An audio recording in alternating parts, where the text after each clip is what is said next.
we have enjoyed this interaction, you begin to deliberately, and you are rare in this, to integrate the non-physical part of that which is you into your day-to-day experiences.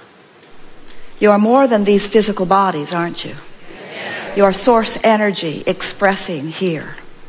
And you've come not because the world is broken and in need of repair, but because you are a creator who will constantly, eternally expand.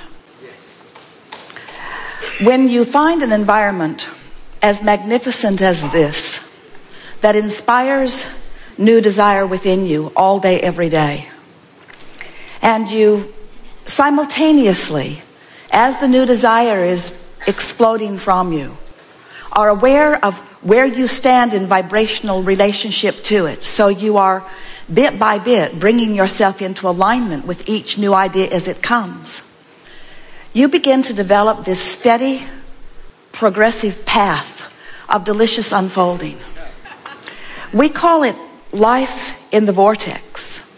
But for those who don't know about the vortex, or who want to call it something else, for those who aren't aware that they are vibrational beings, who don't know that the source within them is calling them eternally, as they see you living life from inside the vortex, they describe you in this way. They say, how is it that you barely seem to identify something as something that you would like to participate in, and it moves to you and you move to it? How is that so? As they observe you, they say, how is it that you are so clear-minded that a question occurs, but almost as soon as the question has been formulated within you, the answer begins to come? How is it that the answers are so fast on the heels of your questions? What is up with you, they want to know. How is it, they say, that you can barely tip your toes into something that would be remotely recognized by many others as a problem, but before you even get your feet wet, the solution begins to show itself to you?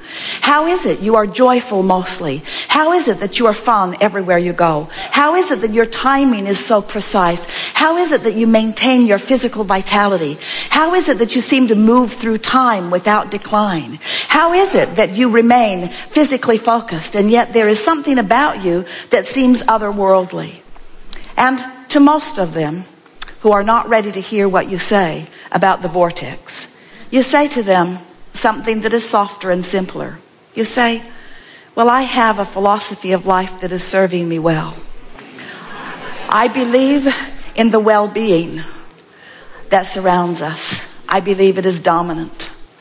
And because I believe it is dominant, I look for it. I focus upon it everywhere I look. And because I look for it, I find it. And when I find it, I focus upon it. And as I focus upon it, I practice the vibration of it until it's the only thing that can find me. I live in a world of well-being predominantly because well-being is what I look for. In fact, I have a mantra, you might say to them.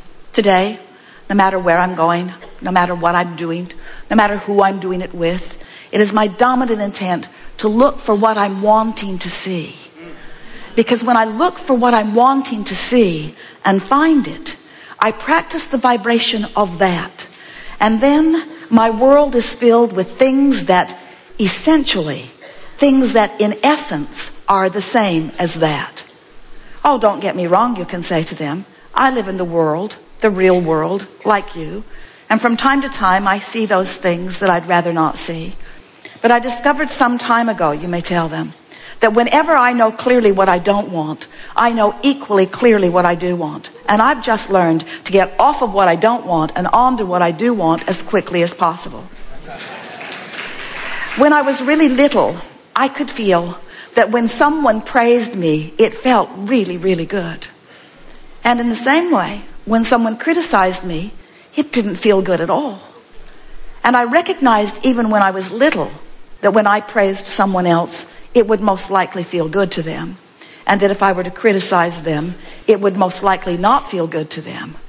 But what I was startled to discover is that every time I criticize anyone else, I don't feel good either. And so I've decided that there is a power in the way I feel. I believe, you may tell them if you want, that we were born into these physical bodies for the purpose of exaggerated and blissful expansion. And as I participate with those who surround me, I know that it's true of me and all of them that we are doing exactly that.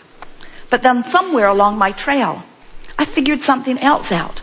Not only do I want to feel good, and not only does it feel really good to feel good, but I discovered that I have unconditional control of the way I feel.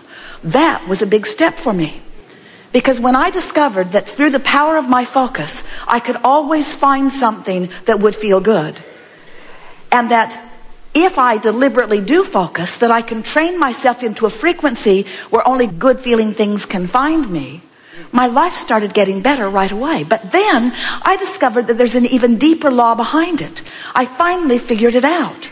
I figured it out through my own trial and error, through my own exposure of my own life to the details that surrounded me.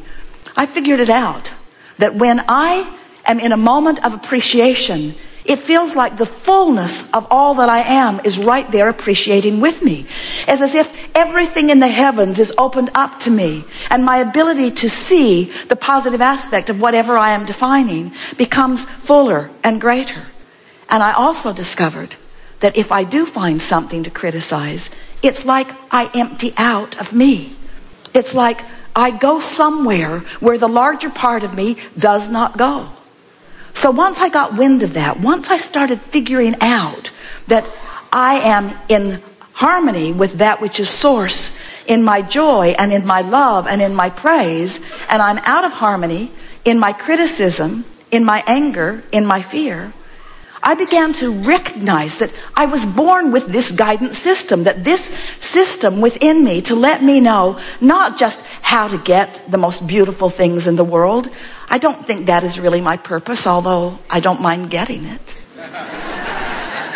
I discovered that I was born with a guidance system to help me keep up with me. And I discovered that in any moment in time that I'm not keeping up with me, I can't bear it. For a long time, I thought that my negative emotion was because of something that somebody else was doing. And I cannot tell you how liberated, these are your words to them, I cannot tell you how liberated I was when I discovered that I hold the keys to my own freedom. That freedom, all that freedom is the freedom from resistance. And that resistance can only be self-applied. Other people can behave in ways that are unpleasing, but I have to look. Other people can behave in ways that don't feel good to them, but unless I give it quite a bit of my attention, I don't get hooked into it, and so it doesn't become part of my experience. Then they may say to you, well, this all sounds good, and I see that you are living a much happier than usual life. But what can I do? How can I get into a better feeling place when I have this that is bothering me and this that is a crisis and these things that have gone wrong? How can I focus upon positive things when there is so much around me that is not positive? And then you say, if you want to, well, I don't know about you, but I decided that it was just a choice that I would have to make. That I could focus upon the problems of the world and perpetuate those. Or I could focus upon the solutions of the world and perpetuate those. And beyond the perpetuation of the solution, I discovered that it feels way better to focus upon the solution than the problem. And so I do it for me, selfishly. I have to tell you, I do it for me. And then they may say to you, oh, I've heard of selfish ones like you. Who get yourself into a good feeling place and then will not look where it does not feel good. How is it that you can put your head in the sand and not notice what's going on in the world? And then you say, oh, I notice because I was born to do that. I was born to sift through the details of life experience and to choose those things that feel the best to me. And so I want you to know, you can say to them, that I see plenty of things that I don't want to perpetuate, but I don't get hung up in the vibration of that anymore. I move quickly from what I don't want to a statement of what I do want. And then I do my very best to practice the vibration of what I want. A lot of my friends don't want to hang around with me anymore, because when they want to complain and I don't listen with any sort of sincerity, they are annoyed. Sometimes they even get their feelings hurt. And then I discovered something that kept them from getting their feelings hurt. I started practicing it one by one, with friend after friend, with family members, with friends, even with people that I was just meeting standing in line someplace. I began to practice this. It goes like this. So they would say, "How about that? I sure don't like that." And I would say, "Yes, but how about this? This is much better." At which point they would say, "Man, are you blind? Can't you see what's going on?" And so I realized that trying to point out the positive aspects to someone who's standing in the middle of negative aspects wasn't going off very well. In fact, it just annoyed them and made them determined to not be with me. So I decided I had to go underground with it for a while. I decided that I couldn't be so overt about it. I couldn't be so in their face about it. So I just practiced in my own mind. When I would hear a complaint from someone, I would write down, if I could, or remember if I could, what is it that I think they really want? Because it's pretty easy to know what someone wants when they're expressing what they don't want.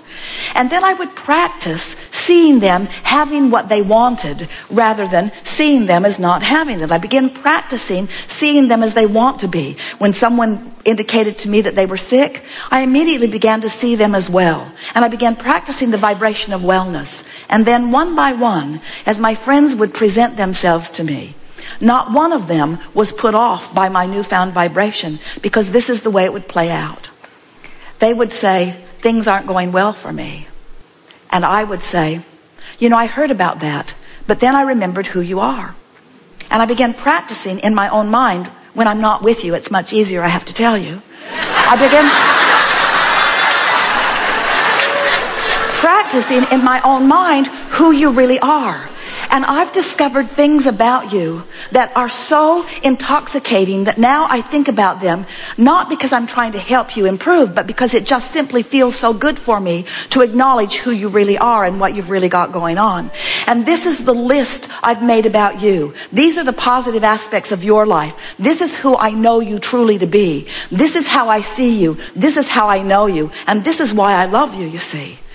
It is our promise to you that as you begin practicing the positive aspects of circumstances and events, of governments, of other governments, of political parties, of people that you know, of family members, of your mothers and your fathers and your children, of your friends, of people that you have formerly called your enemies, as you begin to tune yourself to what this time-space reality is helping you to put in your vortex about them. You see, these aren't just people running around annoying you or pleasing you. These are people running around causing you to build a vortex version of you. They are the reason that you are expanding. And so when they are the reason that you're expanding and you look back at their trouble, now you're extra mad at them, because first they caused you to expand and now they're holding you back from your expansion. What we want you to realize is that no one can hold you back. There is no assertion in this attraction-based universe. It is all attraction. And so as you begin to play with this a little bit, as you accept that you are vibrational beings first and foremost, as you acknowledge that you and everyone that you are interacting with is causing you to build this magnificent vortex of creation, and that the source within you dwells there and experiences the fullness of all that you have asked for.